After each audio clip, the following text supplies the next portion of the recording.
আমি তাহিরে আমার বাপ দাদার ক্যানভাস করতে ফেনীতে আসি নাই। আমি আমার দাদার ক্যানভাস করতে ফেনীতে আসি নাই। আমি আমার বাড়ির কাহিনী বলার জন্য ফেনীতে আসি নাই। আমি এই ফেনীতে এসেছি আমার নবীর পক্ষে কথা বলার জন্য এবং জানান দেওয়ার জন্য, যারা নবীর বিরুদ্ধে কথা বলবে আমরা কাউকে ছাড় দিয়ে কথা বলবো না। আপনার নবীর পক্ষে আছেন তো?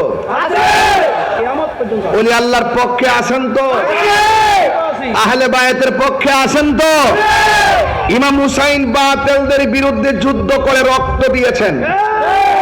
আর আমার দেশে কিছু মানুষ আছে আবার মহরম আসলে হাতের মধ্যে শিকল লইয়া, দাও লইয়া, তলোয়ার নিয়ে পিঠের মধ্যে রক্তাক্ত কইরা ইয়া হুসাইন করে। এটার নাম কারবালা না, এটা সম্পূর্ণ হারাম। এটা কি?